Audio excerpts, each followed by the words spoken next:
Hey, when I was a kid, I used to go to the state fair with my grandparents.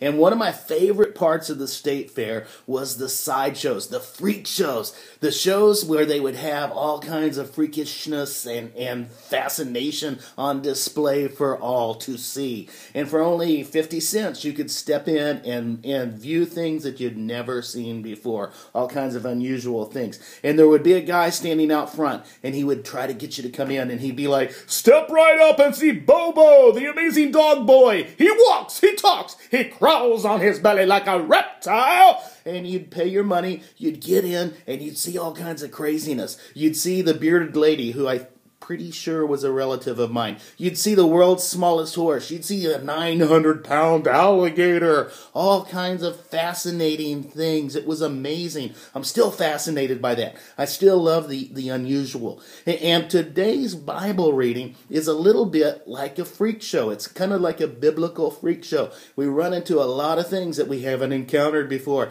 In 2 Samuel chapter 10, there are a bunch of David's men, and they're basically on a mission of mercy. They're trying to reach out to this other nation, but they're taken prisoner by a completely clueless king who takes them and he shaves off half of their beard, half of the beard of each man, and then he cuts off their robe at about halfway. And so they're running around with just half a robe and half a beard. It's an act of random humiliation, and they are ashamed. And David tells them, just hang out, don't come home until you grow your beard back. But it's just a weird, freaky story. Then in 1 Chronicles chapter 20, there's a bejeweled crown. It's totally bedazzled, but it weighs as much as a fourth grader. It weighs about 75 pounds. David puts it on his head, probably doesn't wear it for very long because you can get some severe neck problems.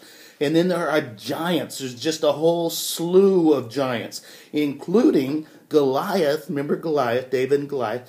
Goliath has a baby brother, and his name is Lamey, which is kind of an embarrassing name. If you're a giant, you want a big, intimidating name like Goliath. Okay, but Lamey the giant's not quite as scary. Doesn't throw fear. But here he is, Lamey the giant. And Lamey gets killed in this chapter. And then there's a tall man. That's all we know about him. He's a tall dude. But he has 24 fingers and toes. He's got 6 fingers on each hand and 6 toes on each foot. I love it. Step right up and see the man with 24 fingers and toes. Ah! He can really scratch your back. I don't know. But it's amazing stuff. And the point is this. The Bible is not boring. It's not sanitized. It's not censored. This is not sanitized for our protection. It's amazing what God chose to put into the Bible. It tells me something because God is the ultimate editor and author of the Bible. He got to decide what goes in and what stays out. And he included all the freaky and unflattering stuff, which is awesome because it makes me feel better. I read this and I think maybe I'm not so freaky because there's a whole line of freaks that went before me. And it's really cool stuff. Here's what it also tells me about God. God's completely honest. He lays it right out there and says, this is your history. Not always pretty, but always real. Okay? And God also has this wild imagination, and he's got a crazy sense of humor, and I really appreciate that. So I love the freak show that is the Bible. I'm part of the freak show that is the Bible, and maybe you are too. God bless you guys. Giddy up. Have a great day.